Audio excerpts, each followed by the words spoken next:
All right, all right. Back. This is Talking Peace, episode number 2, and the date is June 24th, 2026. So, what's dope about this is this isn't like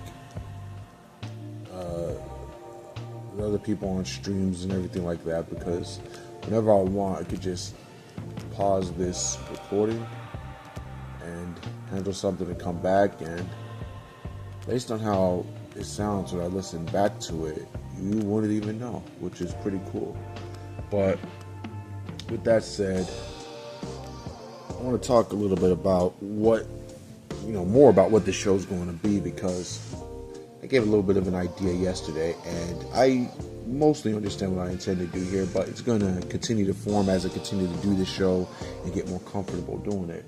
But think in terms of a stream that you might see on Twitch, but the difference is, first thing, what you're listening to here will be edited, not just in terms of the visuals you see, but in terms of the audio. Now with the audio, you're not going to really notice as much, maybe in spots, but usually it's only really going to be edited in terms of if I get interrupted by one of my kids, or I have to pause and go to the restroom or something. I'll just pause, go to the restroom, and come back without saying anything, because I could cut it up later and it sounds seamless, like there was no interruptions. So that's key there. But these streams, oh no, I'm not going to call it a stream, but these videos will get more extensive. Why? Because honestly, I feel like I have a lot I want to say, even though a lot of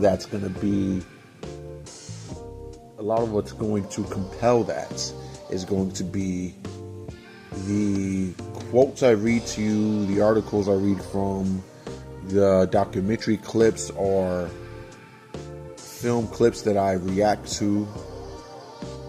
There's a lot I want to say, but I want to say it. Often I'm best with expressing myself in the context of responding to something, even though I could give you just thoughts on things in general. But ultimately, I like the idea of just responding to what's out there and responding from a different, higher perspective, if you will. And that's going to be a key thing in terms of when I do respond to something or react to something. It's all from a higher perspective, but it's not going to be contrived. So it doesn't mean everything I say is going to sound like it's a higher perspective or a higher consciousness idea. I'm really just being honest. It's just going to happen to be, most of the time, if you compare it to what's out there, it's going to be a higher consciousness way of looking at a thing, often a more empathetic way of looking at a thing, depending particularly what we're talking about. So that's what I'm bringing. This will be a central hub for higher consciousness thoughts, higher consciousness interpretations. It's not going to be, there's no point in just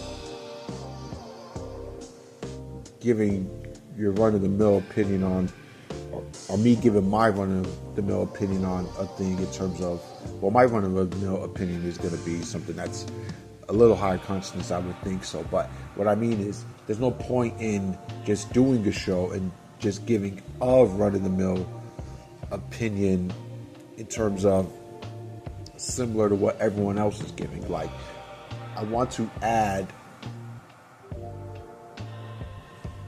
more to what's out there. Look at something and look at it from a different lens, because I don't think it's offered in the way that it could be offered in terms of how we speak about things. The show, at the root of the show, though, it is to inspire. It is to create something beautiful. It is to create a vibe. And that's really, really key, is I want to create a vibe. So I'll mess around. I mean, That'll be a big part of the fun, is just messing around. Ultimately, I've showed you what I think is cool. I'm giving you my perspective on things. I just happen to be giving it from what I would see as a higher consciousness place. That's my intent. That's what I want to do. I think there's a lot of value into that, but nothing really more to say on that piece. And also, but in terms of the vibe thing, if you notice music often playing in the background, or we'll say music edited in. Often I just edit the music in. That's for the vibe. That's for the vibe.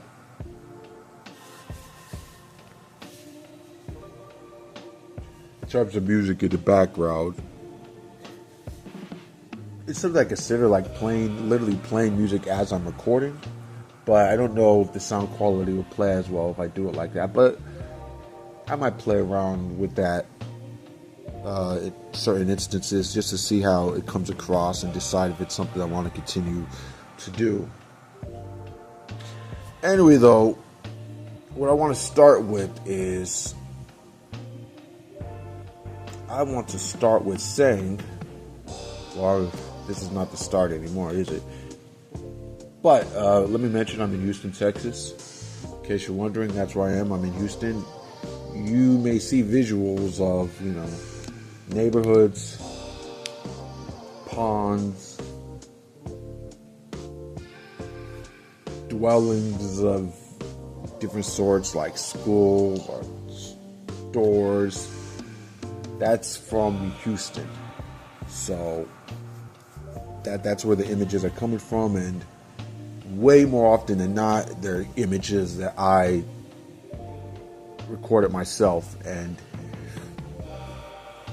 put into the video. So there you go. Now we're going to start with a Leo quote again. I'm going to be reading a lot of Leo quotes because, first thing, I think it's a good thing to do because it's bringing more light to Leo's work. Even though he doesn't need me to bring light to his work, he gets us a lot of shine. I believe he does anyway, based on what I understand. But I don't know how much shine his blog gets. But whether it gets a lot of shine or not, I still want to go over some of the quotes because I think just these quotes deserve the attention and deserve more shine than they may get right now. So, and plus I enjoy reading them. I read his blog often on my off time, so why not share some of the quotes daily? And we're going to start with an actualized quote number 615 from May 27, 2026. And you can find this on actualized.org. And this is by Leo Gura. So this is his quote. I'm reading it and I'm responding, giving you my thoughts on it and my understanding. And let's do it. All right, here we go. You are hallucinating winter. Not the time, not the physical snow and cold. Being cold is a hallucination. You are hallucinating feeling cold. Your hallucination is turning the air cold until it snows. You are hallucinating winter.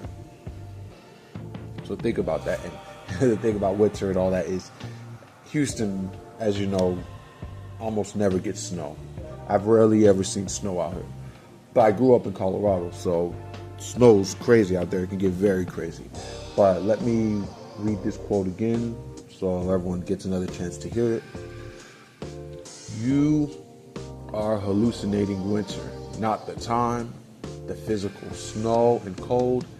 Being cold is a hallucination. You are hallucinating feeling cold. Your hallucination is turning the air cold until it snows. You are hallucinating winter. All right. Now, is that something that most of the people listening would agree with or understand? I'd say it'd be split. It depends on your level of development, and it depends on how open-minded you are. But you have to consider what a hallucination is. So let me start by saying I agree with this. Okay, I agree with what's said, but the overwhelming majority of the time when I read a Leo quote, I am going to agree with it. I've been heavily influenced by this man. So, yes, I'm going to definitely agree with a lot of what he says. But let me read the dictionary definition of what a hallucination is.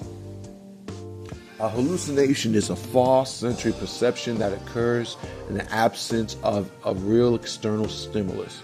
It involves seeing, hearing, smelling, tasting, or feeling things that are not actually there, but which feel entirely real to the person experiencing them. So, essentially, a hallucination is falseness appearing real. Your entire reality is false. It's false. What, do you think it's not because it feels real? What did I say on the show the other day? Your imagination is so strong. It is so infinitely powerful. It will convince you beyond a shadow of a doubt that realness is nothing other than real. To such an extent that the concept that it could be a figment of your imagination is something you don't entertain, something that's dismissed automatically. Your mind's completely closed off to it. But this is based on the idea that when it comes to the imagination, how humans tend to think of the imagination, or how humans tend to think of a hallucination. Humans tend to look at these things or equate these things to something more ephemeral, something along the lines of a vapor, like smoke from a cigarette, for example. Like, you wave your hand and the smoke disperses, meaning that a hallucination to them, imagination to them, doesn't have substance. It's not dense. There's no thickness there. There's nothing physical, nothing that you could physically make contact with. But that's not the case.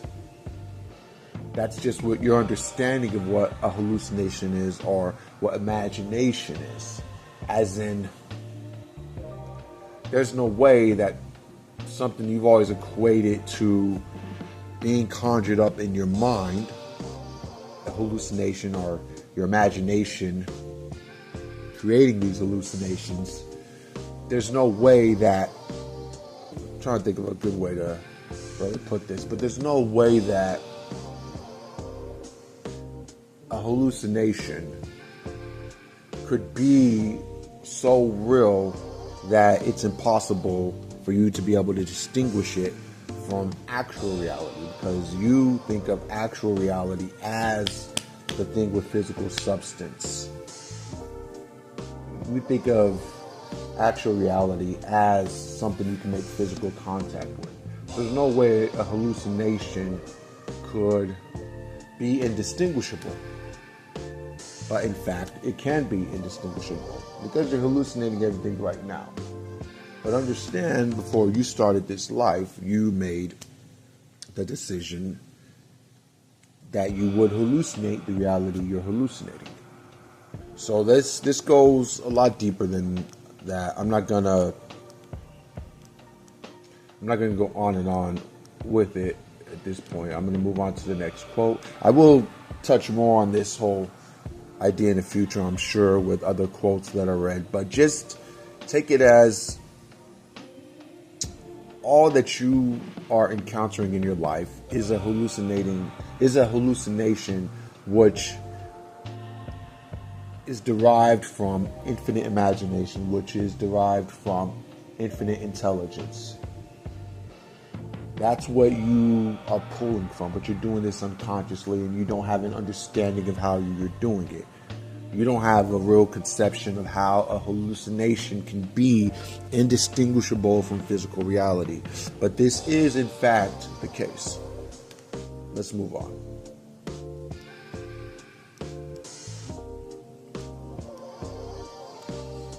So I'm reading, this is a blurb Leo wrote on his blog as well. So I'm going to go ahead and read this right now. And I don't really know what I'm going to read right now, though I've very likely read this before. But until I read it, I'm not going to necessarily remember.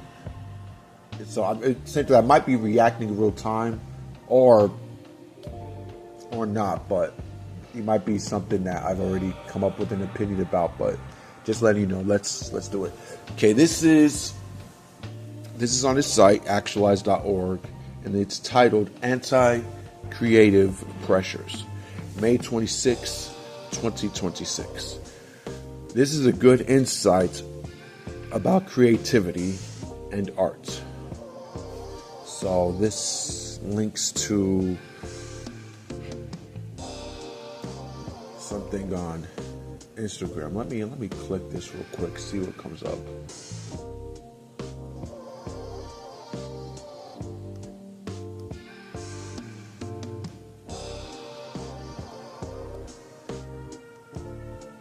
Okay, I'm gonna play this, so you'll hear it. I'm gonna go ahead and play this. This is a man on an Instagram post speaking about creativity and art. I don't know if this is the beginning of the clip and it's gotta restart for you to get the full context. Let me see. Which tends today, the creation of works about the way that everything is done too much in the public eye. It's really too much. The pressures are of a kind which are anti-creative. Because artists must be allowed to go through bad periods. They must be allowed to do bad work. They must be allowed to get in a mess. They must be allowed to have dud experiments. They must also be allowed to have periods where they repeat themselves in a rather aimless, fruitless way before they pick up and go on. The kind of attention that they get now, the kind of atmosphere of excitement, which tends today, the creation of works about the way that everything is done too much in the public eye. It's really too much.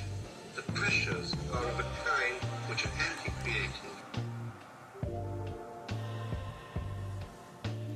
Okay, so that's the clip. I'll play that one more time so we get it completely from the beginning. But this is from a program called The Visual Scene. The broadcaster is BBC, and the year of the broadcast was 1969. So Leo wrote about this. He gave his opinion of it. I'm going to read Leo's opinion after I play this again. So let's play it again. And also, the speaker's name that you're listening to is British art critic David Sylvester, born 1924, died in 2001. Let's go ahead and let me go ahead and play it again. Because artists must be allowed to go through bad periods. They must be allowed to do bad work. They must be allowed to get in a mess. They must be allowed to have dud experiments. They must also be allowed to have periods where they repeat themselves in a rather aimless, fruitless way before they pick up and go on. The kind of attention that they get now, the kind of atmosphere of excitement,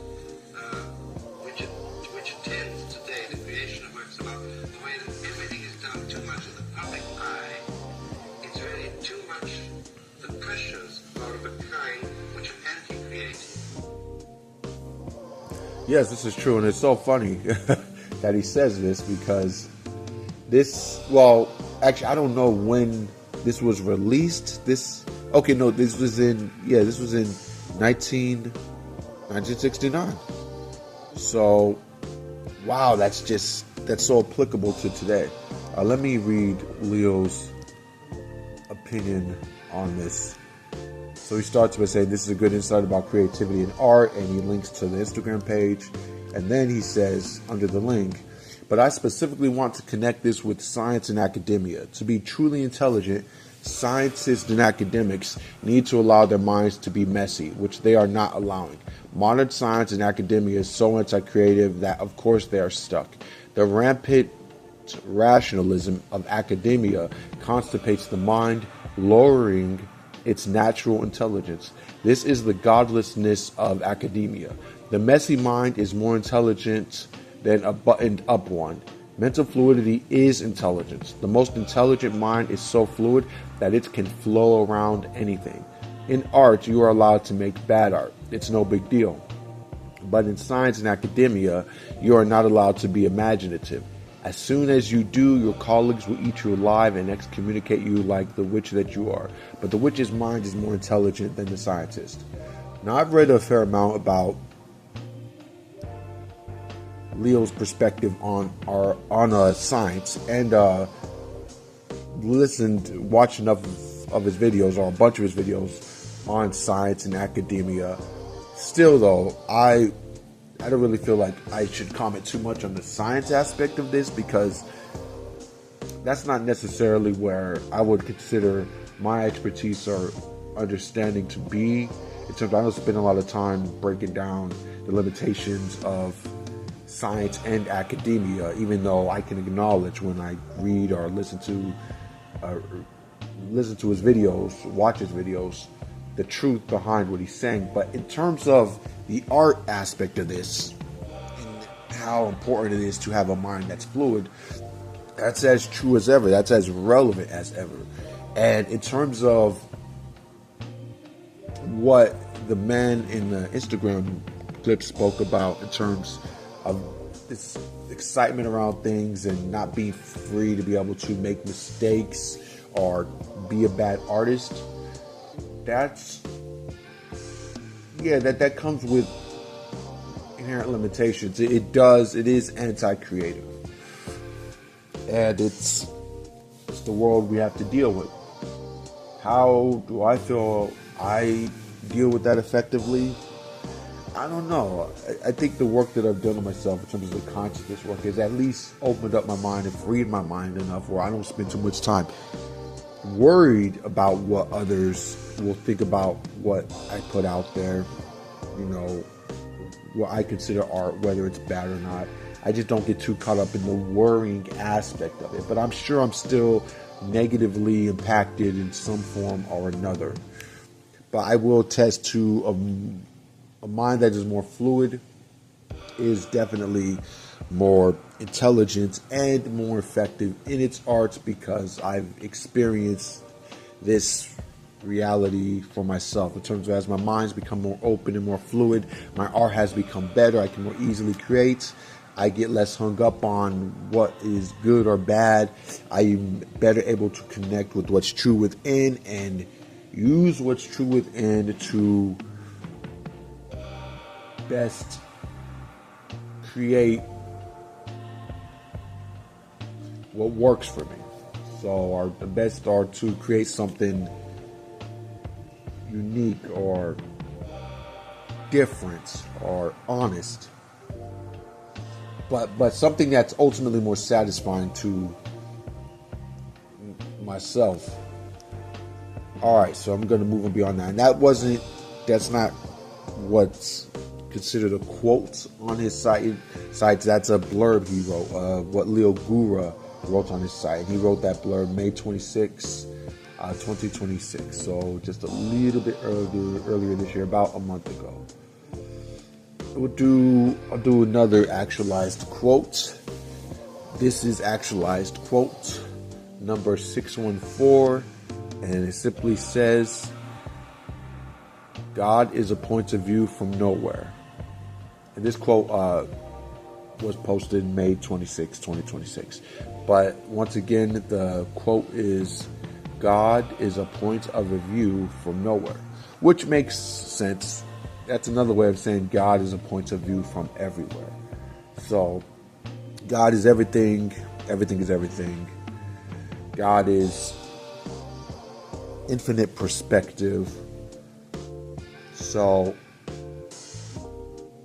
not simply God is multi-perspectival, but God is infinite perspective. which should be, I'd assume a lot of the people listening would understand that. So it's just God could take on any perspective. God takes on any perspective. God lives in you as you are watching this video, listening to my words.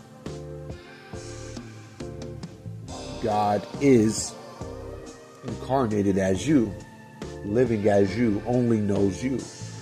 God is, from my vantage point, God is living as me, is incarnated as me, only knows me. God, once again, we're reading the quote, God is a point of view from nowhere. God is a point of view from everywhere. Multi-perspectival, but more honestly, infinitely perspectival. All right, so that's the end of that quote there. Let's see. I want to do one more.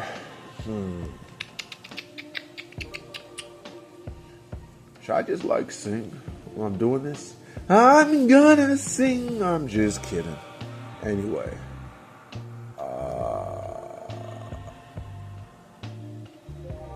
Actualized quote number 613, May 26, 2026. There is no basis for anything. Every basis is imaginary. Yes. So, for example, I may feel it's a necessity to create this video right now. So the basis of me, creating this video is imaginary. I feel it's a necessity because I want to put something out that I feel that I can share with people. I have this creative pull, but all of these things are imaginary. That desire to put it out into the world, put out my art or what I consider my form of expression, the need to do that, the feeling of need, it's imaginary.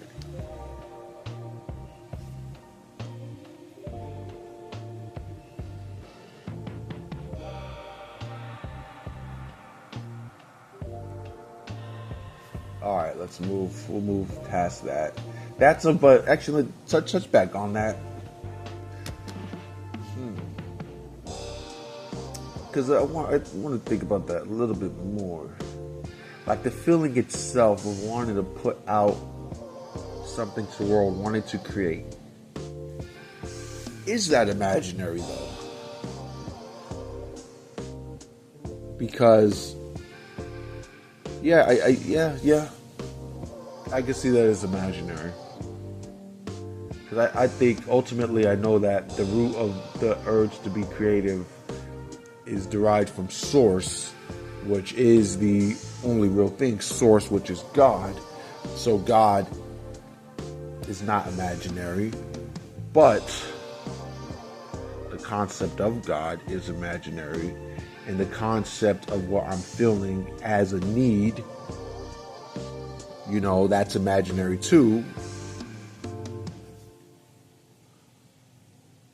It can only even be felt as a quote-unquote need because I'm incarnated as a human body, which I'm imagining. So I imagine the human body, and this human body feels that urge, that need to create.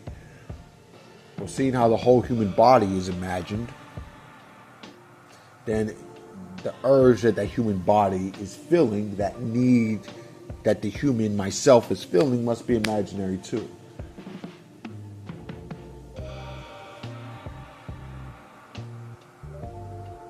The only thing that's not imaginary is what's creating all this in the first place, which predates me and my existence and my interpretation of anything. But let's move on. All right, that's going to be the end of the Leo quotes for today. I'm going to move on to something else. All right, so what I do want to do is I want to talk about the Shawshank Redemption, because the Shawshank Redemption is my all-time favorite movie. I just want to play a clip. And what I'm going to do is I'm going to play a clip, and then I'm going to give my take in terms of just what I think of the clip and how it connects with me, you know, just why this clip means so much to me, just why it holds the weight that it does with me.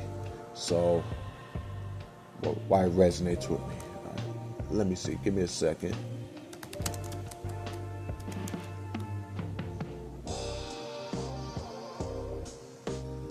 Oh yeah, yeah, yeah, yeah, yeah, yeah, yeah, yeah, yeah, yeah, yeah, yeah, yeah, yeah, yeah. Just a second. Let me pull this up. I should have pulled this up earlier, but I didn't pull it up earlier. But I'm gonna pull it up now.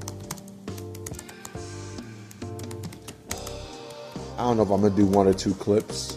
I know I'm gonna do one. I have one in mind already.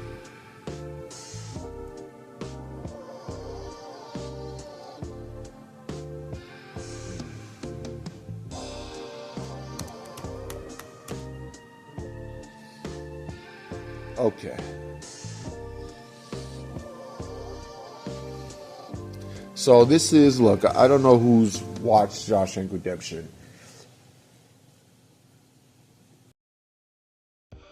I'll play a clip. This is gonna be spoilerish for people who haven't seen it. So do yourself a favor if you've not seen the movie. Fast forward a few minutes. So I talk, get to the next subject, which is going to be another movie clip. But yeah, let me go ahead and let me play this. This clip is titled "Get Busy Living" or "Get Busy Dying," and this shows. Well, I'm going to play the actual clip for you, so you'll see it. Even though you're seeing a lot of visuals that are not actually showing me talking, you'll actually see this literal clip in the video itself. So here you go, enjoy it.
Dear Red, if you're reading this, you've gotten out.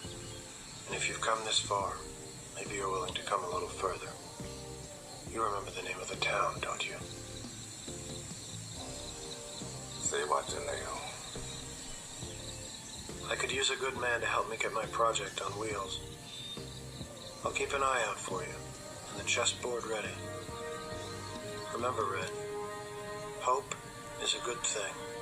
Maybe the best of things, and no good thing ever dies. I will be hoping that this letter finds you, and finds you well. Your friend, Andy.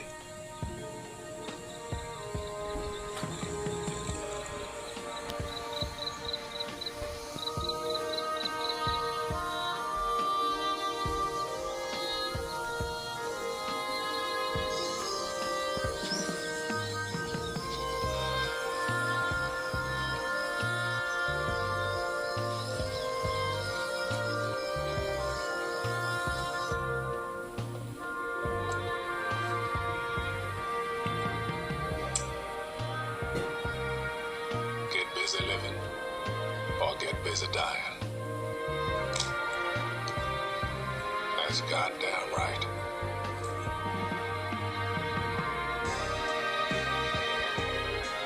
For the second time in my life, I'm guilty of committing a crime.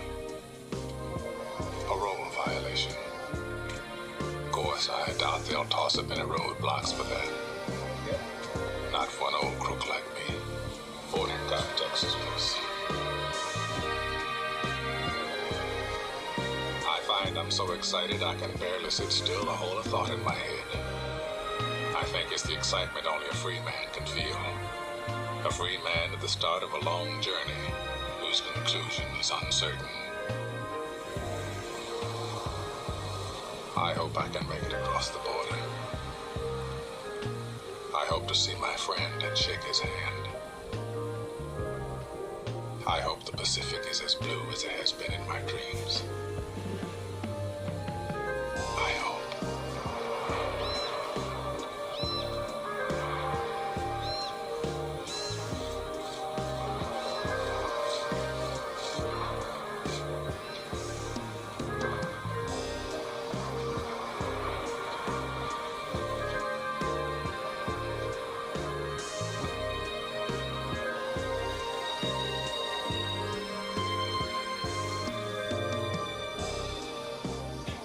Okay.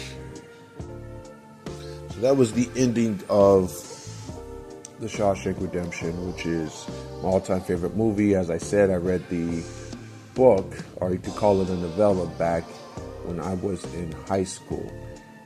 And I believe that's how I discovered Stephen King as well, who was one of my favorite authors back then. And if I was reading fiction, I probably would still have him as my favorite author. I don't read as much fiction anymore. Maybe I'll get back to it one day. I don't know.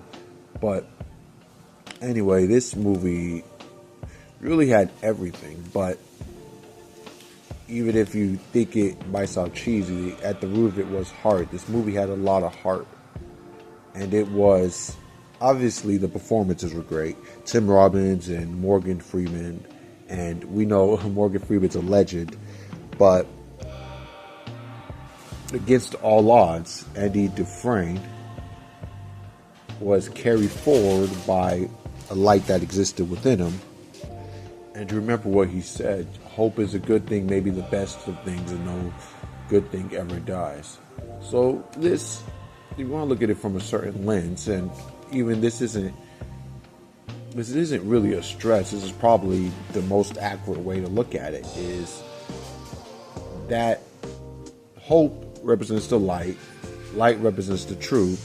Andy Dufresne was more connected to the truth than the average prisoner in Shawshank, and that's why, despite all the odds, he was able to make it out in the end, which was obviously beautiful. The odds were severely stacked against him at one point. But another thing that this film did, which is something you don't see a lot of, at least I don't think so, is just the focus on the friendship, like, male friendship. Usually for a film or a show to resonate like this toward its end, to hit with that same kind of punch, usually it's a romantic type of relationship between a man and a woman. But this was just a friendship, and this was a powerful friendship that outlasted the remainder of Morgan Freeman's prison sentence, that lasted through all the issues and all the strife that Andy Dufresne had to go through. But also just that scene, at the ocean when they're walking toward each other right toward the end, that will, most people will watch that, will get emotional watching that scene. That's a very powerful scene. So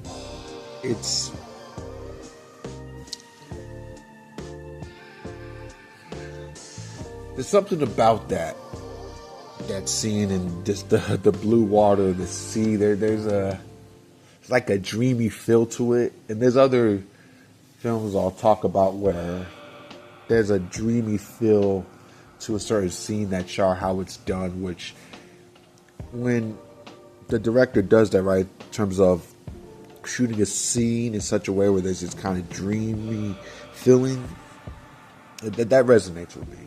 And I'll get more into that with other movies in terms of scenes that are shot like that. It's this.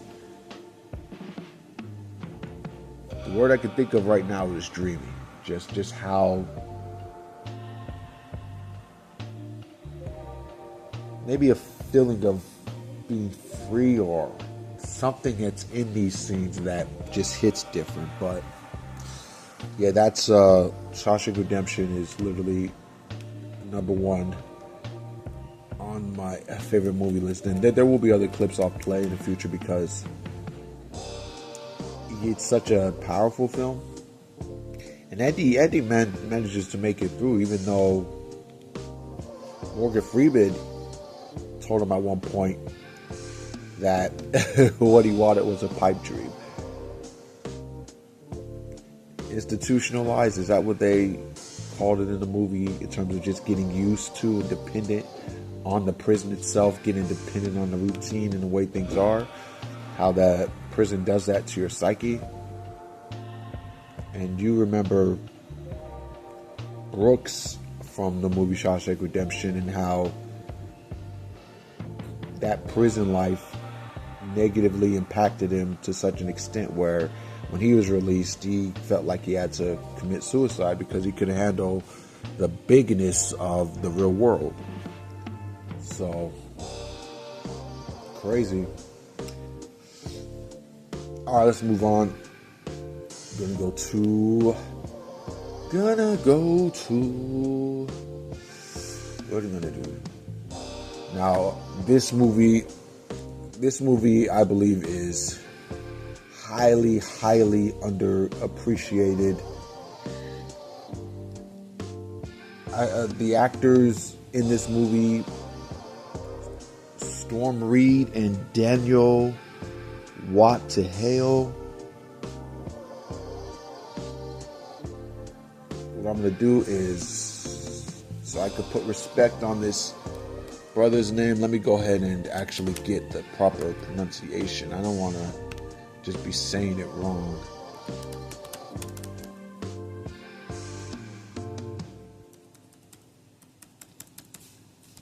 Give me a few seconds. Don't let go. Classic movie 2019 does not get enough respect.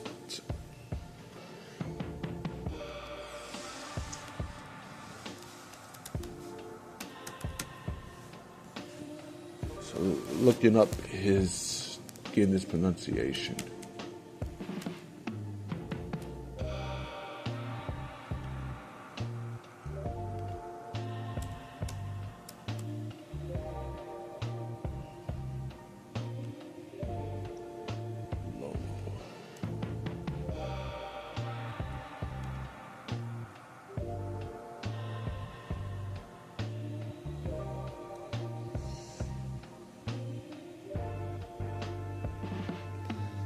Okay, let's see.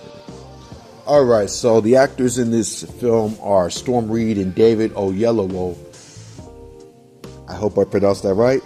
So I'm going to go ahead and play a clip from this movie. Now, what I'm playing from this movie is, in particular, this is just a powerful scene in terms of the acting, man.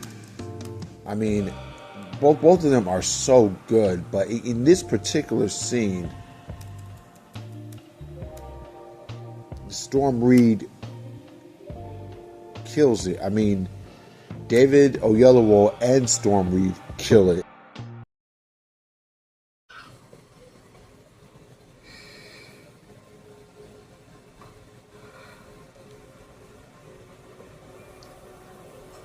Ash, where'd you go? Just a second. Ash. Just a second.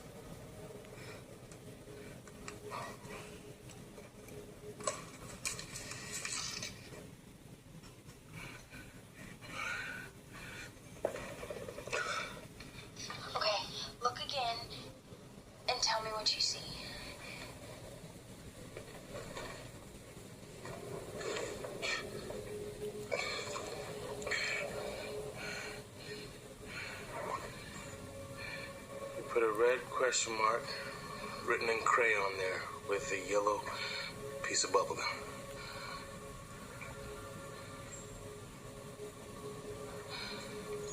Ashley, I know your backpack was wet because somehow it ended up in your future. The one I'm in right now, it ended up at a crime scene we've been investigating, soaked. A crime that in your time hasn't yet happened. I'm telling you, unless you do something about it, it's not just your dad who's gonna die. Your mom's gonna die. And so are you.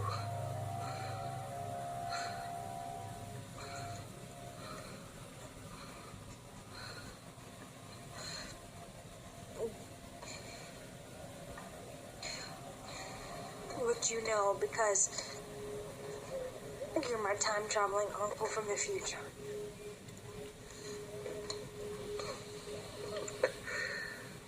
Yeah. If that's true, how do we die? Ashley, that's not important. How is it not important? Because it's not gonna happen. Because you're gonna save yourself. Do I die? You're gonna erase all this. Tell me right now! No! You're not gonna die. I'm not gonna let that happen. You're gonna get on a bus. Or a train. Or ride your bike and sleep on a beach if you have to. You are gonna live. What does it look like when I die? And who did it? We don't know that yet. We don't know that yet. Just tell me what you know. Just tell me what you know. And I promise I'll go like you said I should. Please, I can handle it. Okay. Your bedroom door was kicked in, and you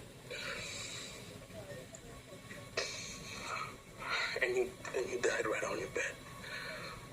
It looked like maybe you tried to force open your window to get away, but your new paint made it stick.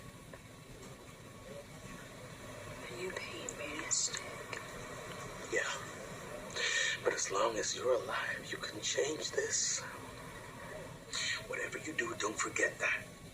I want you to take that thought wherever you go from here on in. This chewed up piece of gum, you can unchew it. You can change things, okay?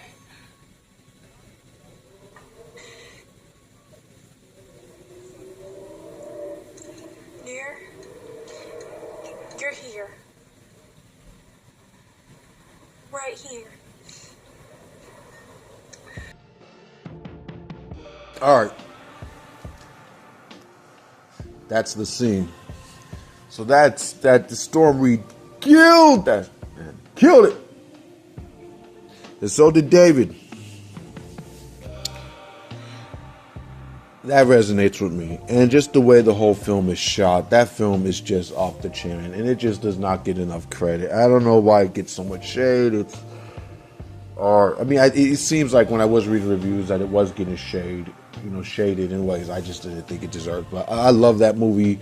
That's high on my list. And, you like the movies obviously well acted, but with an emotional impact. And one of the things about that film which so memorable is just how there's this symbolism or these little messages, these subtleties laid throughout the film in different spots, which are just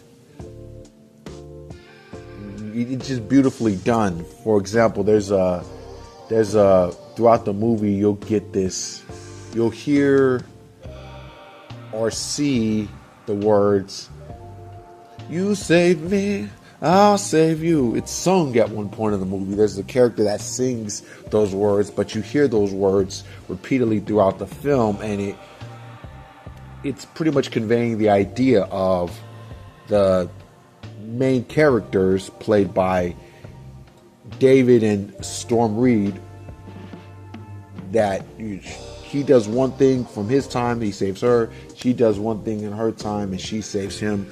But this movie is highly, highly underappreciated, and I'm going to move on from that now. But yeah, the undercurrent of that whole film is love. This is one of the key reasons why it also resonates so deeply with me. When it comes to Don't Let Go, love is such a strong theme, and it's expressed through the uncle and through the niece in that movie. So, you save me, I save you. You could put it together. But yeah, if you haven't seen Don't Let Go, came out 2019. Definitely a movie worth checking out. All right, we're going to move on.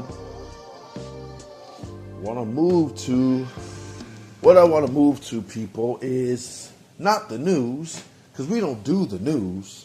I could do the news, but there's news every day, and there's just going to be more news. And ultimately, I don't want to bring you all down. I want to bring you all up, and I think we can do that with what will inspire you. And the thing about Don't Let Go, I think that's a film that would inspire you just in how well it's executed, how well these actors deliver on their performances. And same with Shawshank Redemption. That's what this show is for, to inspire.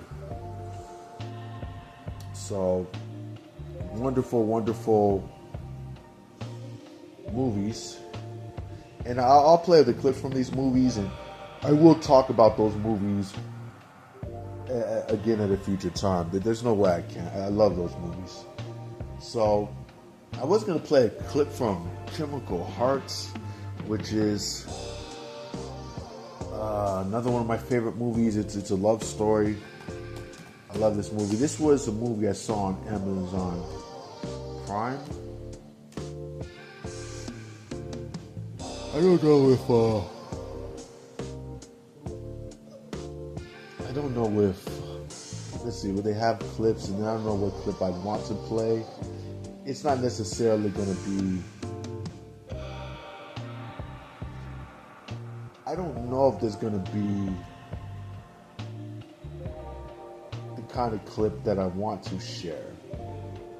Like a clip that really encompasses what I want to say about this movie, or let's communicate to. I figure you're just better off going to watch the movie yourself. I could, it's just a well-executed love story. It's different. I think it's different.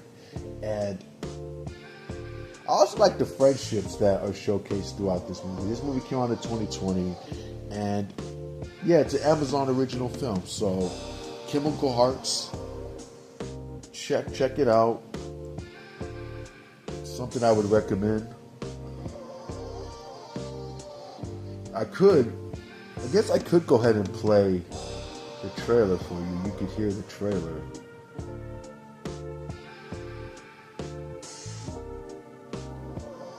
Maybe it's not something you, let's see, nah, I'm not going to play the trailer. But that's, we might dig into that another time. What I do want to do is I want to get into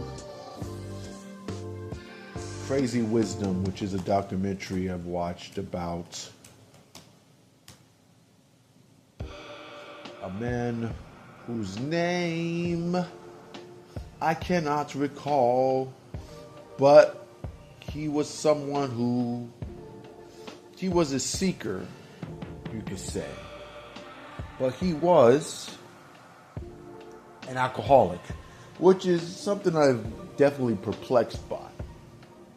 We're going to play some of this, okay? Not going to play the whole thing. Look, I don't know what the whole copyright thing would be, and even if there wasn't an issue in terms of copyright, I'm not going to play the whole documentary. But I'm going to play a few snippets, and we're going to talk about it, because this fascinated me. It fascinated me in terms of how people responded to this dude, and how people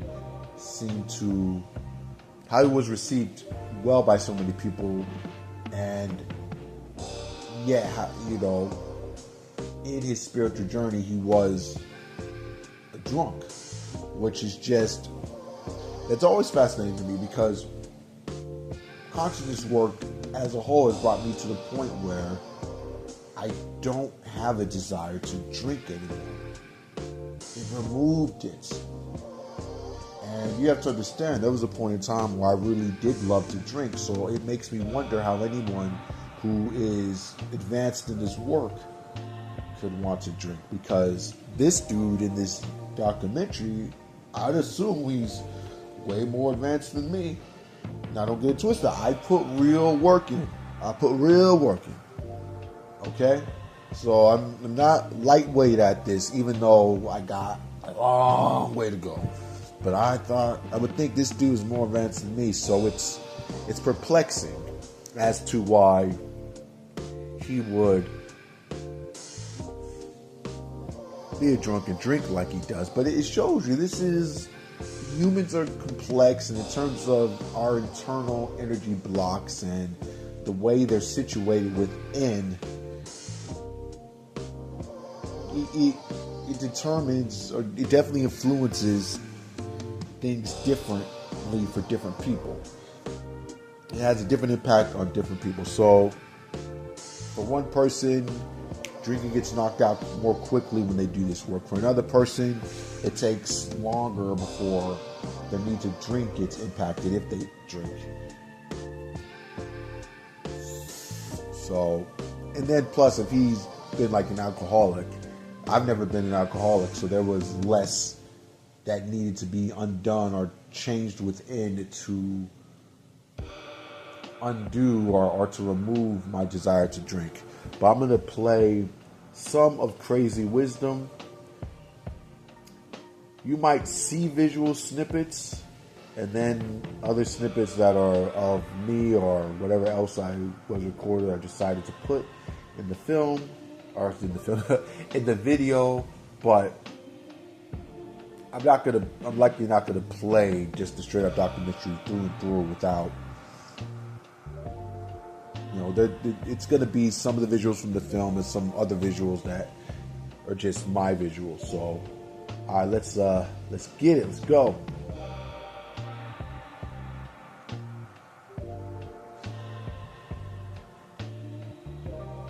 Okay, so this is the first bit. So I'm gonna play. Well, it's really going to be done like the Alan Watts videos were done yesterday. I'm going to play, pause, play, just give commentary along the way for some of it, but not the whole documentary. This documentary's an hour and 30 minutes long. All right, so let's get going. Okay, opens up in the line. This is a line at the beginning of the documentary. In a cave carved out of a Himalayan mountainside, a young Tibetan abbot wrote a meditation for what he saw as the state of the world. And let me go back, I didn't read that. As the state of the world and what could come of it, the year was 1968. Although I live in the slime and muck of the Dark Age, although I stumble in the thick black fog of materialism, the tradition of meditation is waning, and we are drunk with spiritual pride.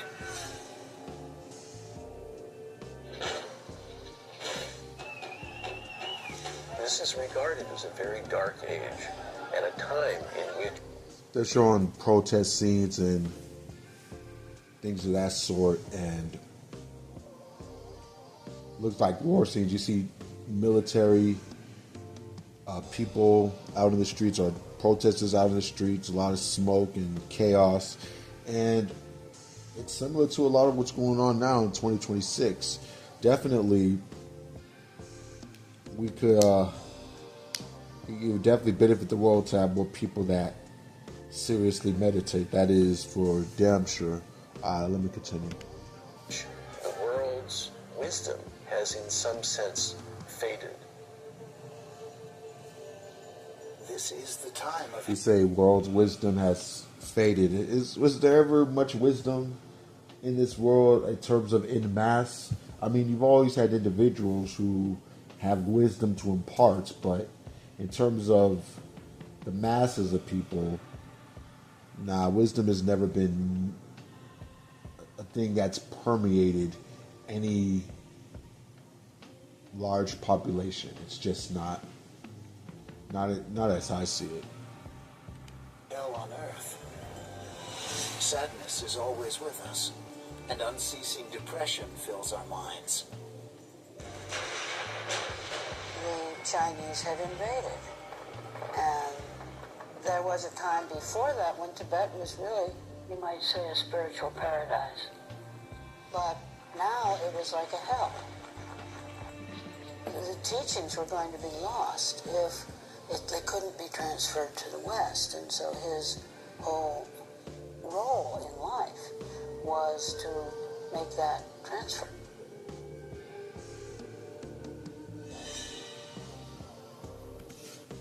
Yes, man, that's something in common with Yogananda, because Yogananda came over here to the States to share Kriya Yoga, and this was based on a vision that he had. So you have this gentleman that this movie centers around, bringing teachings from his culture over to the United States so they don't get lost. He had an urgency about him. He never gave up on anyone, on showing us the full potential of our humanity.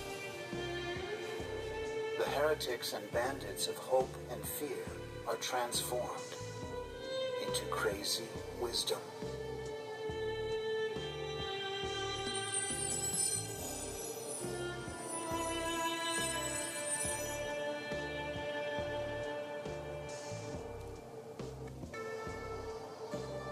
The life and times of Chongyam Trungpa.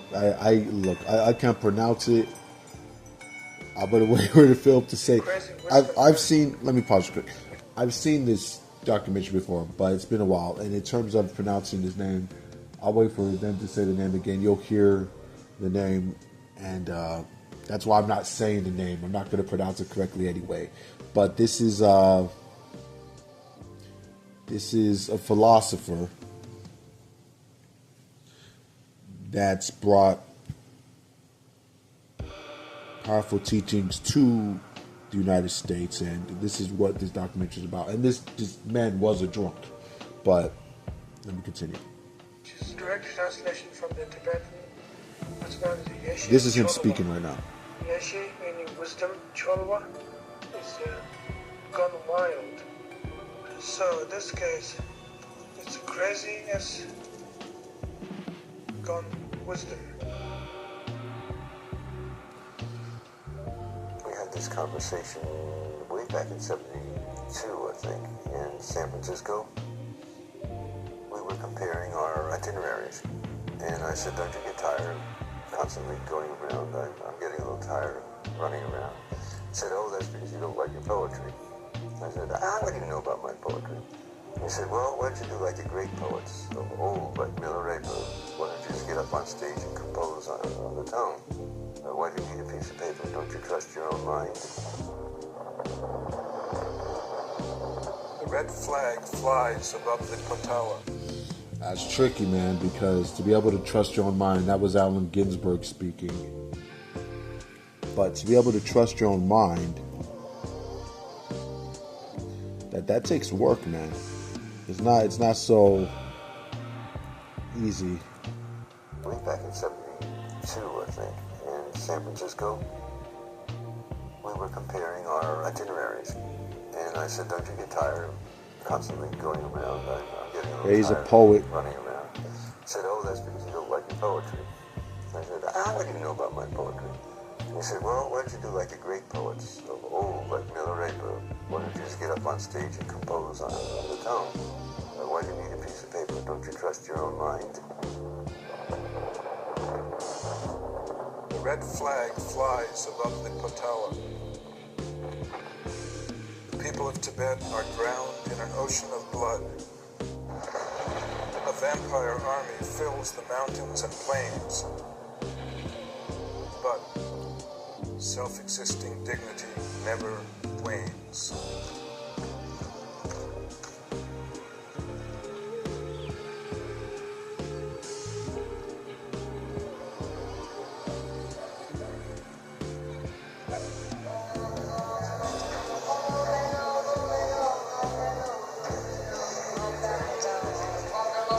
Kaguya Trungpa was recognized as a reincarnate master at the age of 18 months. I'm going to move on. Just because I've seen this, but it's not really the best thing to necessarily react to. Not in the way I want to. What I'll do is isolate clips and maybe play some of it later. Let's see.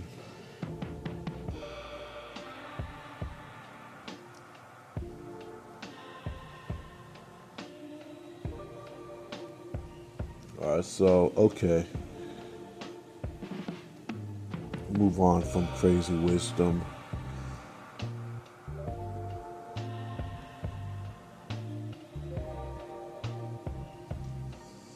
So, anyway.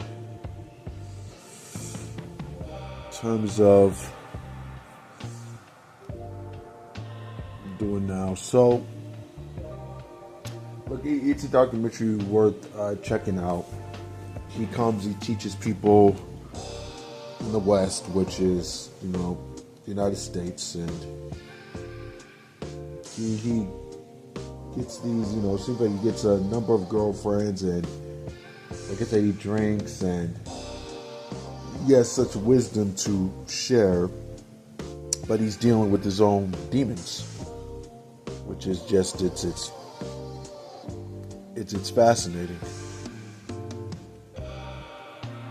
And then why do you think that is? You have so many people who are philosophers and also happen to be drunks. What's up with that? Is there anybody who...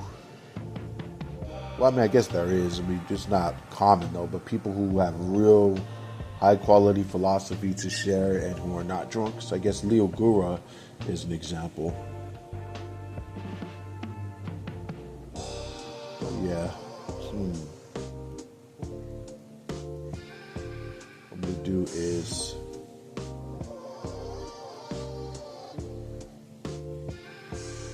let's see what we got here.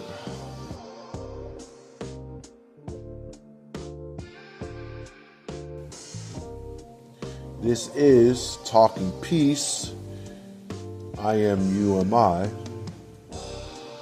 Also, Call Me John, Jay Marshall, these are their names. I don't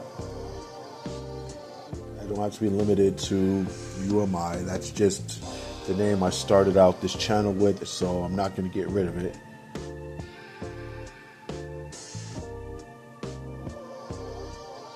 I'm going to play,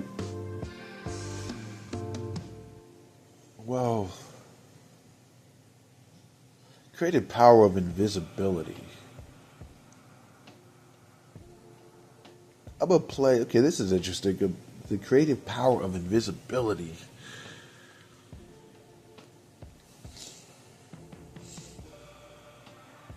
I'm going to play this. This is by a creator named Jake Z-Man. Let me play his Creative Power of Invisibility.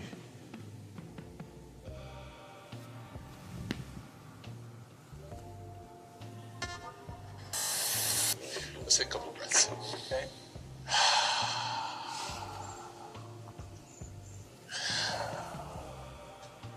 Thankful to be here. All good. Rick Rubin is perhaps the most important record producer of the past 35 years, with a career that is now the stuff of legend. He founded Def Jam Recordings in his dorm room and took hip-hop mainstream in the late 80s with a staple of influential artists like Public Enemy, the Beastie Boys, and Run DMC. Today, he is a multi-Grammy award-winning producer for dozens of artists, as diverse as Johnny Cash, System of... This dude has such like a hippie vibe, Rick Rubin. Just how he sits on the couch and just how he is. Just seems really laid back. Now, I don't know too much about him. I do know I saw an interview with him and Kendrick Lamar years and years ago, but he seems pretty dope. He seems like a real authentic, genuine creative. Like he's really about creativity. So I do appreciate this dude, at least based on what I know about him so far. But he's connected to something. He's connected to something to create the way he does and to view creativity the way that he does. But let me continue. of a Down, Neil Diamond, Jay-Z, the Dixie Chicks, Slayer, the Red Hot Chili Peppers, Adele, Lady Gaga, and Kanye West, just to name a few. Rick's interest and curiosity isn't limited to a specific genre or to what's popular on the charts, and he spent his entire career getting the best out of artists by helping them step outside of their comfort zone. Rick is most recognizable for his long, white, impressive beard. He's often seen walking around shoeless in a white t-shirt and black shorts. He has a mystical quality about him, which goes a small way toward explaining why so many people refer to him as a guru. That beard. I did say, what did I say? I said a hippie. I said a hippie quality. You could say the mystic quality. Would I say that? I don't know. I could see that. I could see that. Hippie's the first thing that popped in my mind, but there are externally. I'm saying in terms of on the surface. I'm not saying if you dig a little deeper, it's different, but on the surface, you could say there's things in common with hippies and mystics in terms of what you would see on the surface. But in terms of, I mean, the first thing that popped into my mind was him as, you know, having that hippie type vibe. But I could see the mystic thing they say too. But real mystics, man, that's a profound thing right there. It's, you know, the true mystics are quite profound. We'll leave it at that. Good, man. It's powers in that beard. You can tell. Every time you scratch it, magic was flying in the air. I seen it. It's so goddamn free. I think I'm free, but you're on a whole nother level of fucking free. Ruben is a non-traditional producer. He doesn't play on freedom. Isn't that what it's about? Freedom. That's everything, man. That's everything. Okay, that's yo, man, yo. That's worth your life. That freedom is worth your life. I'm not exaggerating. But don't get it twisted, okay? To get to that freedom, make sure you eat. Make sure your kids eat. I said this the other day. Make sure you eat. Make sure your kids eat. As long as you can eat and your kids can eat, then do everything in your power to be free. I'm talking about with your internal work. I'm talking about meditation. I'm talking about retreats. I don't do psychedelics. If you feel you need to, go ahead.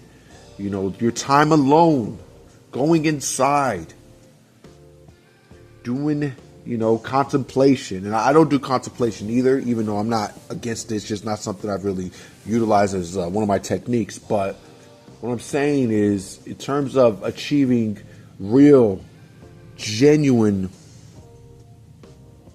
actual freedom, that eternal peace, you can't put a dollar sign on its value. Its value is through the roof. Let me continue. The creative power of invisibility. Any instruments, and he can't operate a mixing board or a Pro Tools setup. In 2007, Rick told Esquire magazine, quote, "I don't know anything about music. My job has very little to do with music. It has more to do with taste and culture and balance," end quote. Ruben operates as part fan and part philosopher. He's best known for his talents as a listener, with his ability to offer skilled notes on how artists can improve their songs, along with providing them a safe space to make music without commercial or external pressures. Rick knows what he likes and senses what the rest of the world will like as well. Even if you're not in the business of making music, there's a lot you can take away from the life of Rick Rubin, a man whose vision has consistently been light years ahead of his contemporaries.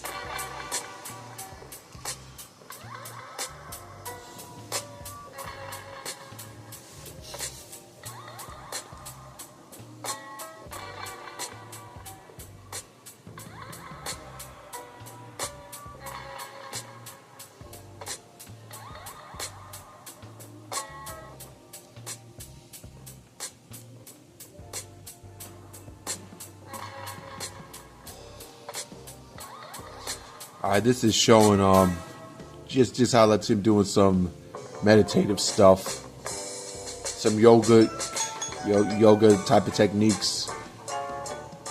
Frederick J. Rubin was born on March 10, 1963, to Michael and Linda Rubin. His father sold shoes and his mother was a housewife. Rick grew up in Long Island, New York, in a household where music was always playing. The Beatles was the first thing when I was probably 5 years old, 4 years old, 5 years old, 6 years old. The Beatles and the Monkees were sort of the thing. And then I probably stopped listening to music by the time I was 7 or 8. I got into magic and I started learning about magic and being a magician. Rick would take the train from Lido Beach into Manhattan and hang out in magic shops. He said, quote, "When I was 14, I had magician friends who were 60. I learned a lot from them. I still think about magic all the time. I always think about how things work, the mechanics of a situation. Yeah, magic fascinates me too. David Blaine, that was something that he was someone who always fascinated me. Yeah, I get that. In terms of how things work, is that something that intrigues me? To some extent. The thing I'm most interested in is just the idea of connection with Source and a human being that's connected to Source at the highest level. What that looks like. I see that as a wonder to behold. Just the sheer power of that. To truly be connected. A lot of people would assume they're connected if you ask them, but they don't know what connection is. I say that because a lot of people will assume they're happy. If you ask a person if they're happy, they're going to say yes, but they don't really know what happiness is. But anyway, yeah, that connection, that's something I take very seriously. I enhance, grow my connection to Source every single day. And Rick Rubin, to some extent, is connected. Now, don't get me wrong, I'm not equating him to a mystic or a sage or a saint. I'm not saying that. I don't know. So I'm not going to say one way or the other. Even though, don't get me wrong, that's not something I'm going to say about anybody lightly. There's only several people in the whole world I'll give the official title of sage or mystic. But he definitely, at least creatively, is to an extent connected to Source. More than the average human will say. Nature of being a magician, end quote. When he was 14, he went to see a pediatrician because his neck was hurting him. The doctor told him it was stress and that he needed to learn to meditate. Thanks to this encounter, Rick has been practicing transcendental meditation since he was very young. Early in high school, Rick got into hard rock groups like AC/DC and Aerosmith, and then gravitated to the intense and angry sounds coming out of the punk rock genre. Soon he was playing guitar in his own punk band called The Pricks. At school, Rick said he felt like a loner, like he didn't fit in, like he wasn't a part of anything. That was until he noticed the black students at his school listening to a new and energetic type of music called rap. His high school was about 70% white and 30% black. The white kids were into Led Zeppelin, Yes, and Pink Floyd, which were groups that were all completely over, whereas the black kids were always waiting for the latest rap or scratch record to come out. He found it fascinating that people could be so musically progressive that they'd want the newest thing, love it, and forget everything that came before it. Rap was like the hardcore punk movement, except the black teenagers actually accepted new music, and Rick did too. Although he'd play in another punk band called Hose, Rick was becoming increasingly enamored by rap music. It wasn't shiny, it wasn't polished, it was raw and felt more poetic and personal. No one got into hip-hop at that time thinking it was going to be their road to success. Rick was encouraged by his parents to be a lawyer and enrolled at New York University in 1981 as a philosophy major with the intention of going to law school. Choosing NYU proved to be one of the most important decisions of Rick's life because it placed him exactly where hip-hop was happening. Every night he'd go to local hip-hop clubs where he was... I'll tell you this right now. For the ones whose parents are a great influence in their life, yeah, your parents will have a lot of good to share with you. Well, at least in terms of how not to get hit by a car and how to eat and how to bathe yourself. Let's keep it real, okay? Your parents and society as a whole give you a lot of bullshit. That's just what it is. So I'm about to build up parents, give parents too much credit. And even though, and I'm a parent myself, but I'm saying this as a parent, that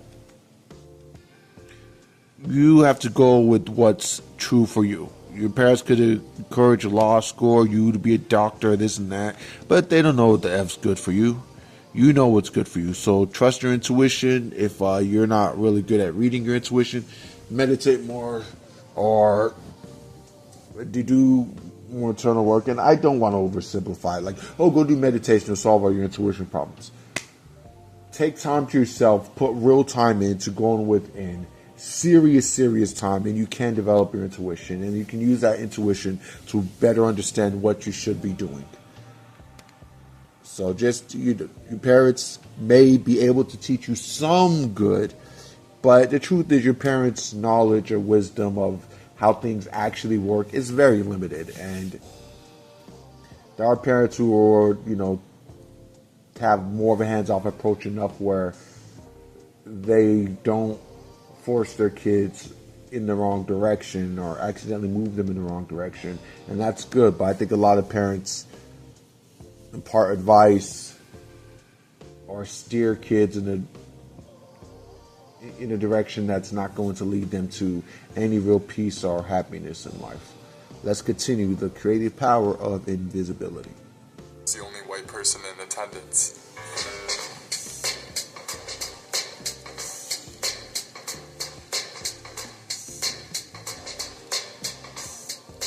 I didn't take any classes before 3 in the afternoon because I knew I wouldn't wake up.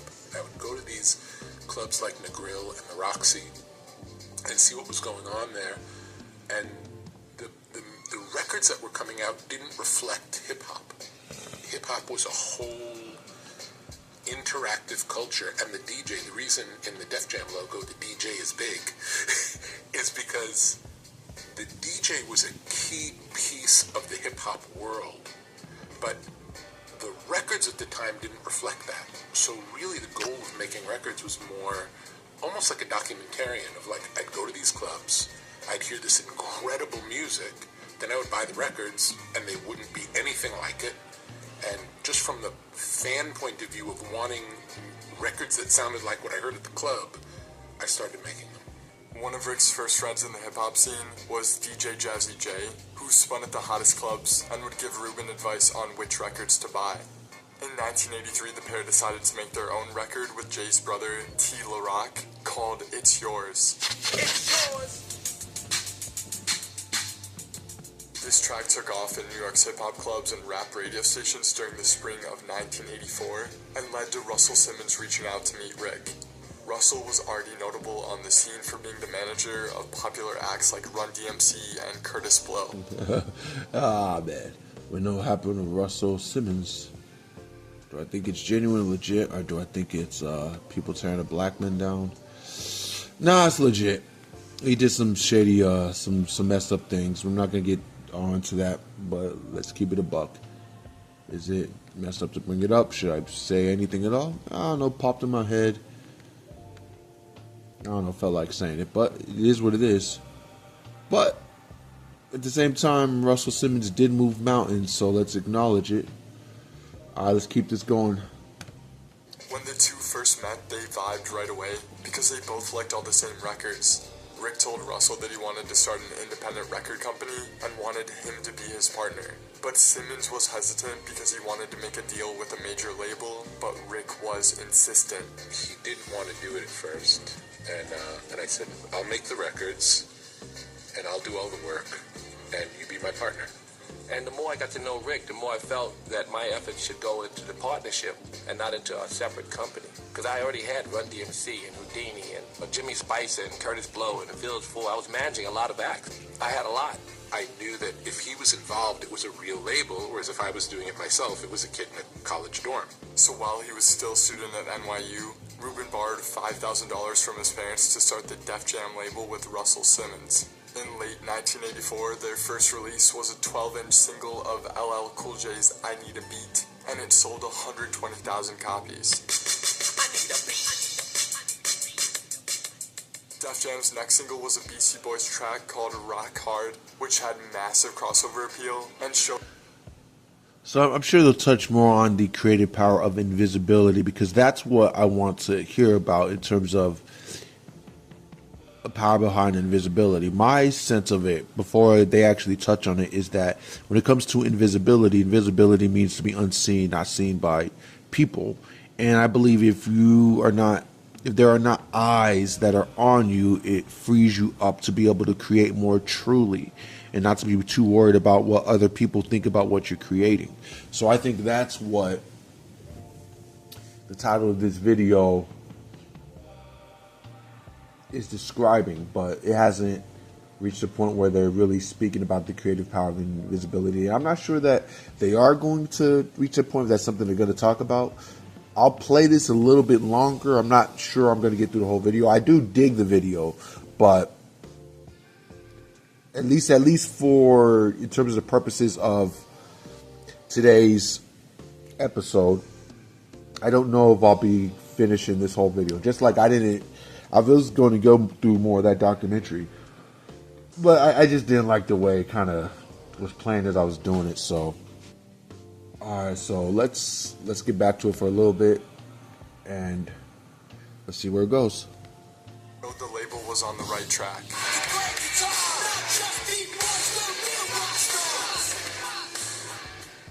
These two records did well enough critically and commercially to have Columbia Records give him and his partner a 7-figure distribution deal for their Def Jam label. Rubin broke the news to his parents that he was going into the music business by sending them a photo of the first check he received under the Columbia agreement. It was his way of telling them they shouldn't think he was throwing his life away just because he was skipping law school. The amount of the check was a cool $600,000, and the rest is history.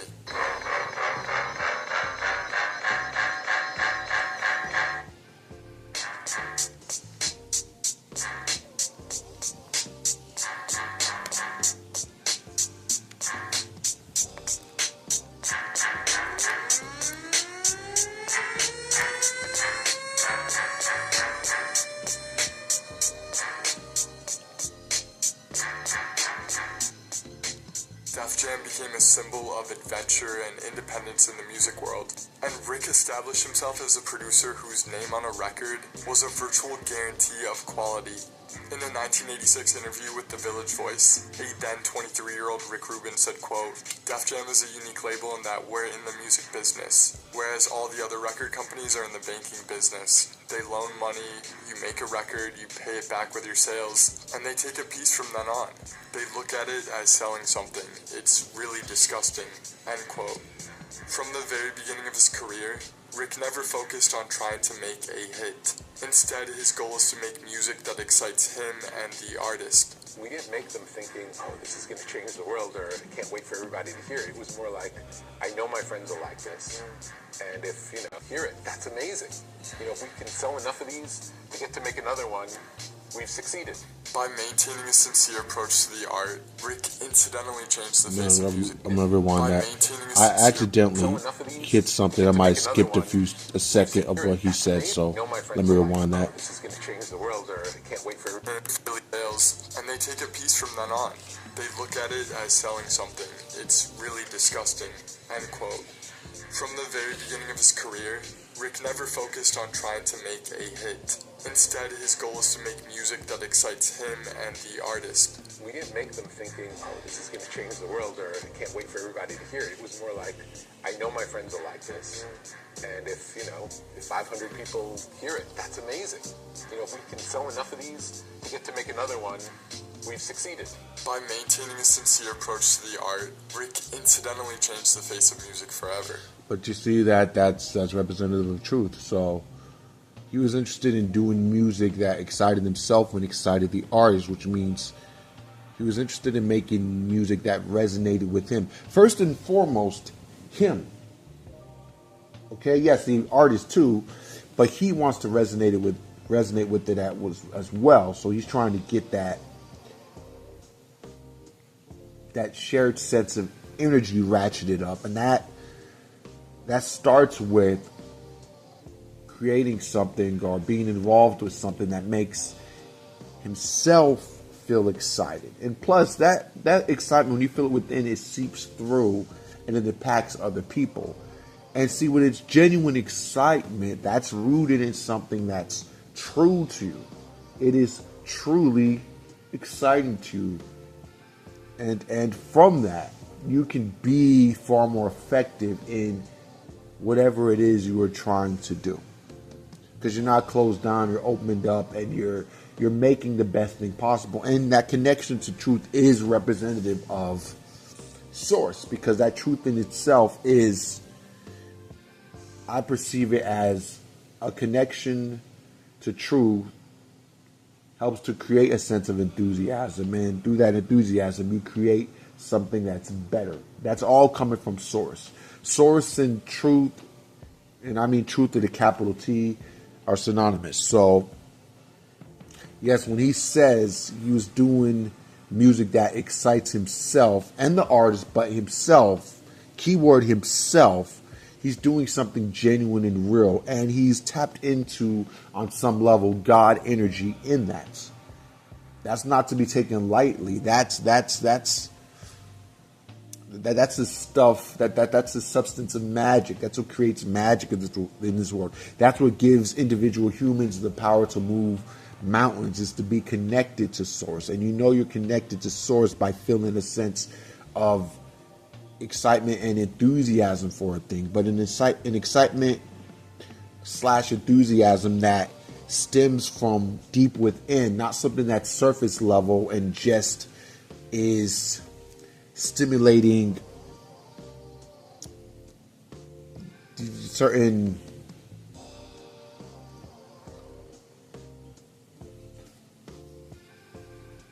not something that's surface level and it is just done for a hit of dopamine and on to the next thing. Now, I'm not saying there's not dopamine involved in what Rick's doing. There's dopamine involved with creativity that stems from the most genuine places and he's most deeply connected to source. It's the root of your enthusiasm, of the creativity. Is it connected to source, or did you get a hit of dopamine, you're able to do a thing, and then you're looking for that hit of dopamine again? So to keep it simple, being connected to source, as Rick Rubin clearly was, goes a long way. And that should always be rooted from within. Don't let it just be surface level and for exciting or just purely friends or this other person. It needs to be true and exciting and resonate with you. And yeah, let's continue. During his time at Def Jam, he produced seminal hip-hop albums like LL Cool J's Radio, Run DMC's Raising Hell, and Beastie Boys' Licensed to Ill.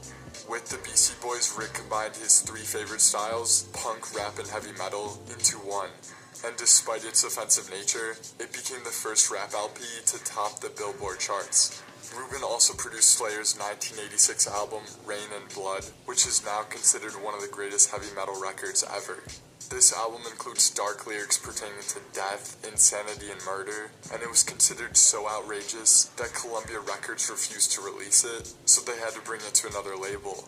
At the time, Rick was quoted saying, "Who said rock and roll was supposed to be nice? Rock and roll is about going against the rules." End quote.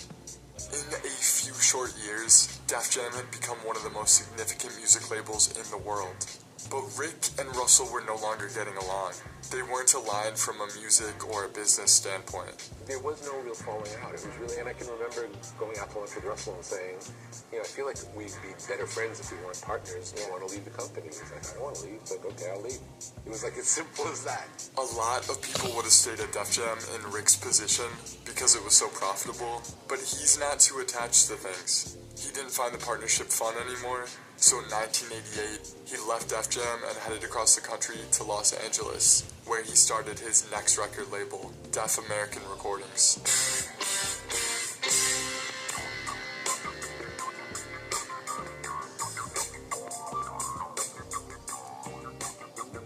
Rick didn't plan on moving to California permanently, but once he got to LA, he never left.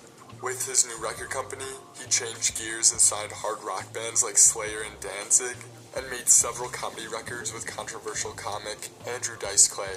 Old Mother Hubbard went to the cupboard to get her old dog a bone. She bent over, Rover took over.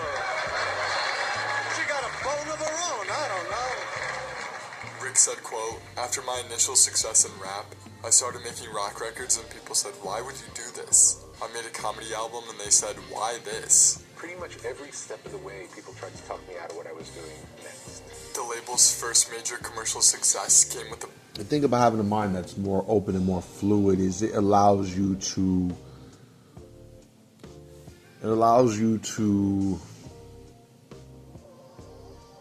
extend creatively into other things. So you have these, we'll say, creative tentacles that can reach into other mediums of creativities or other fields of creativity. You don't just have to do music. You could author a book, if not a book. You could be involved in comedy, if not comedy, film, if not film. You could build something. You could create, maybe a painting. But you can fuse these things together. These things can be blended, and they can be blended better with a mind that's open and more fluid.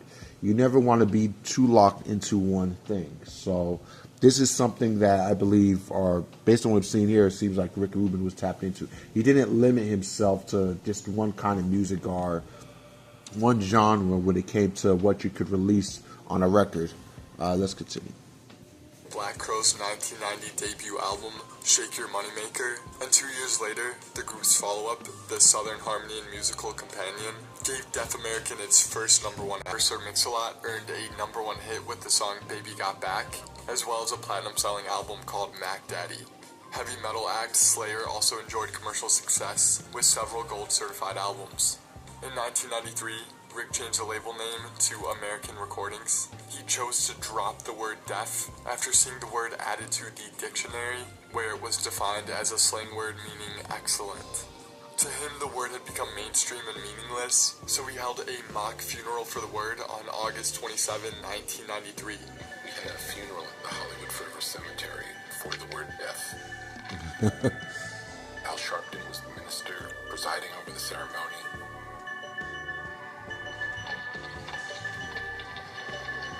The purpose of the event was to acknowledge the mainstreaming of the underground. And it ended up being a mainstream news story, which was funny because it was such a ridiculous idea to begin with. Around this time, Rick gained more notoriety when he produced the Red Hot Chili Peppers' 5th studio album, Blood Sugar Sex Magic, which gave the band their first hit, Give It Away, which won a Grammy Award and became the band's first #1 single on the rock charts.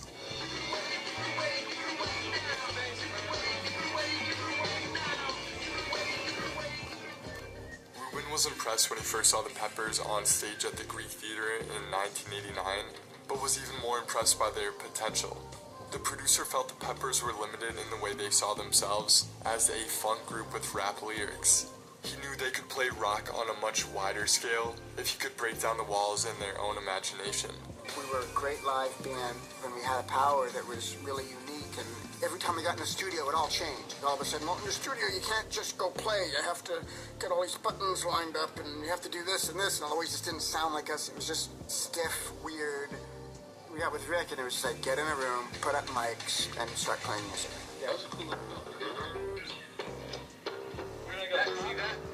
That should be the vibe, like what you just. Yeah. It just so hard because there's so little time in each thing. But just keep them really simple. Ba-dum, ba-da-dum. Okay. Ba-dum, ba-dum. Rubin's productions tend to be pared down and powerful. He goes about making music instinctively and pushes artists to find the inner them, to look at what they might be or didn't know they could be, and letting it all flow out from there. Rick encouraged the Chili Peppers to think in wider terms, and would meditate with band members before each studio session. He said, quote, "There's a great deal of bullshit that people think about when they make music, things that don't matter. Meditation kind of wipes that away, and you focus on the real job at hand, as opposed to thinking about what the management wants, or what the record company is saying, or what somebody at a radio station might think." End quote. Rubin would go on to produce 6 albums with the Chili Peppers, and it'd be one of the most successful collaborations of his career.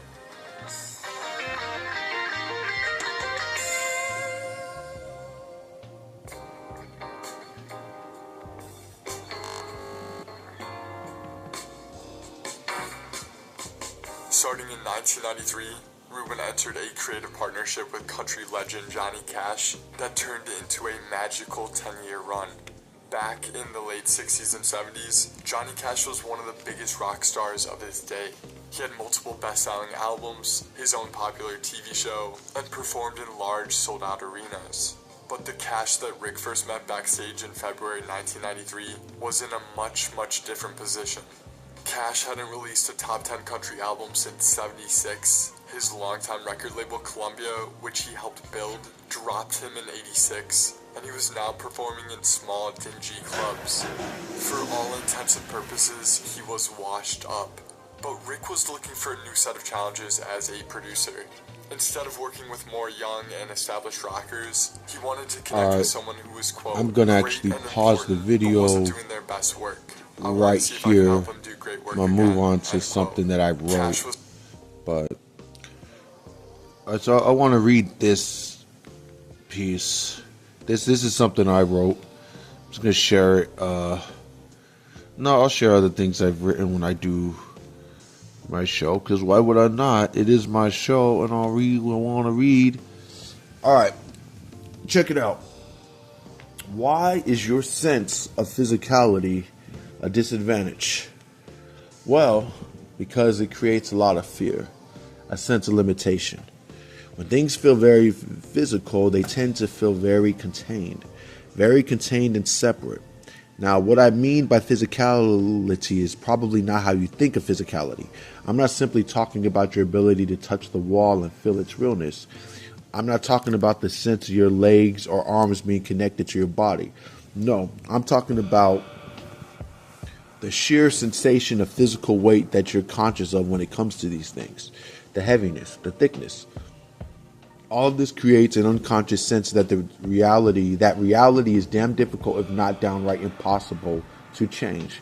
It creates a sense that the immensity of most entities, whether living or inanimate, will serve as impossible obstacles if you encounter them when attempting to achieve any dream that you may have. Give me a second. Maybe this entity is a person that can give you access to a certain job or position of power. Maybe it's a woman that you desperately want to date. Maybe it's an enormous house that looks too big to ever become the owner of.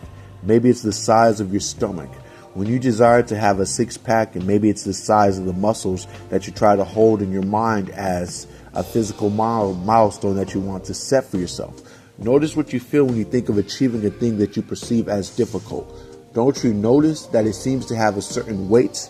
If you can make things feel ephemeral in your mind, everything beyond that point becomes a cakewalk. But the biggest challenge is being able to make what you imagine feel ephemeral. It's the easiest thing in the world to purely imagine yourself doing a thing, but it's hard as fuck to feel it in your mind as ephemeral.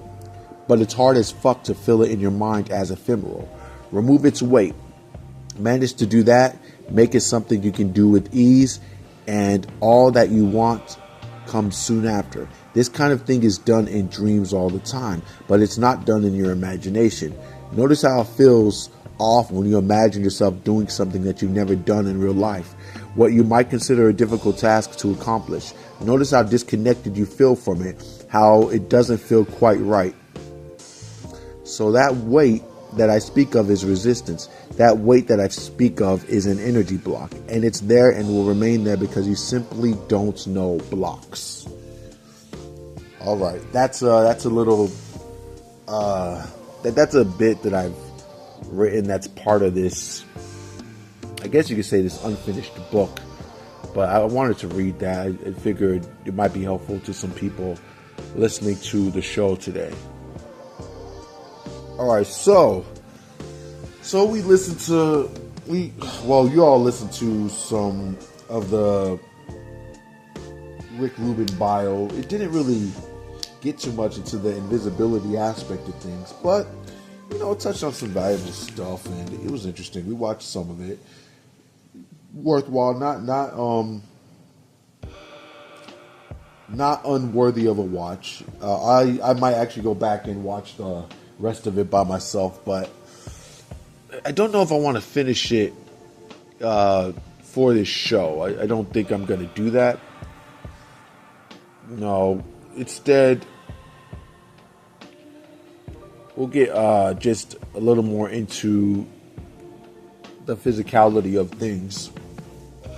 Understand that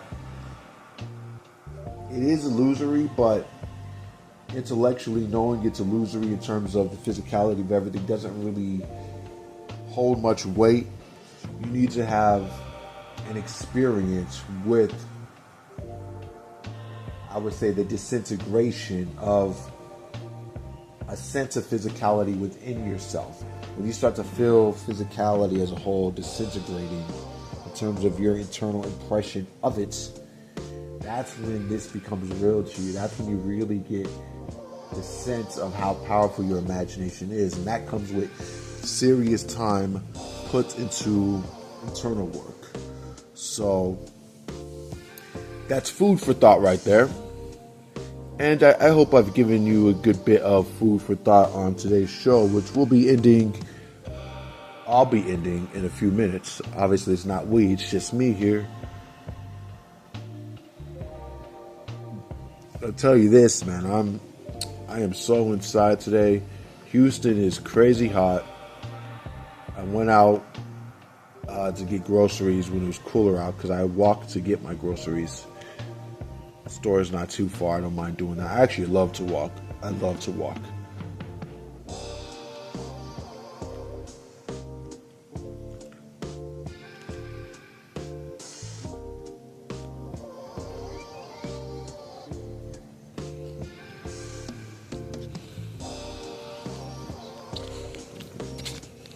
I'm going to read something else that I wrote as well. Let me read this. This is also just about the feeling in your body as you undo the blocks within. Okay, listen. This has to do with floating, but just go to hear me out. Imagine a body that is floating. Imagine a body that is coordinated, which you don't feel awkward in. Imagine a body that is perpetually at ease. This can be yours. In fact, you can say that it once was when you were a child. The thing about the way you'll feel inside your own body is you'll eventually get to the point where you can smile about anything. The point where you have a small smile on your face most of the time. No, this will not be in a forced way, a way that is awkward, or a way that is fake. This will be in a way that is perfectly genuine and true to who you are. That automatic tensing up of your body feels when you see something you don't like. You can say goodbye to that. It'll be out the window. And it lines up with the way you're able to imagine things too. You'll feel an ease in being able to draw inspiration from all manner of things. It'll be easy as it's ever been. It'll be as easy as it's ever been to conjure up new ideas, and you'll even feel some of these ideas in your body before you see them in your mind. Your response system will be different. When you hear something that would normally anger you, you don't feel it in the same way. In fact, you don't even feel it at all. The involuntary reaction you're so accustomed to having will become non-existent. Notice how quickly you can get angry about a thing before you even have time to think through what you're angry about. Notice how deeply in your body this anger is felt. Think about all the areas in your body that you're able to feel emotional pain. So much so that at times it can seem almost suffocating. This could be based on something you're reflecting on from the past or something you're fearing from the future. And obviously, it could be something that's happening in the present. It's like physical weight inside of you. When it goes, you literally feel lighter. You feel like you're floating, almost like you can fly. So, with those words, I'm going to go ahead and end today's episode of Talking Peace. This was fun, and I will be back in a couple of days for episode 3 of Talking Peace. Obviously, at this stage in doing this show, still working out a number of things, trying to make this show as seamless as possible, to have it flow, to create the vibe, to give every listener a central hub where they can come, they can watch or they can listen to the show for content that is higher consciousness, but isn't strictly about imparting advice, but also assessing work in the world or movies, media, what certain people are saying about things, bringing more of a conscious lens to things. Of course, in that, there's going to be a lot of advice and tidbits, but what you're getting here is just a higher consciousness perspective on the world. That's what I'm offering, but I'm offering it more. I'm offering it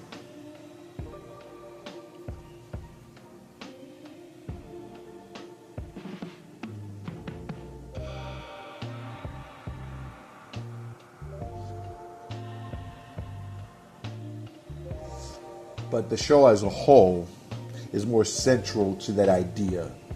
All that I talk about, almost everything on this show is going to be connected to that idea of higher consciousness, whatever I'm responding to. So you're not just going to get just regular average talk on a subject. I'm going to bring a higher consciousness perspective even to a lot of things that are lower consciousness here and there. And then higher consciousness a perspective to things that are higher consciousness as well, and everything in between. The whole idea is to give people a sense of what the world looks like when you view things from a higher place, that it's possible to see things from a higher place, and that you can bring yourself to a place where you see and feel this world as unlimited as it truly is. But with that said, that's it for Talking Peace. I am UMI. Peace.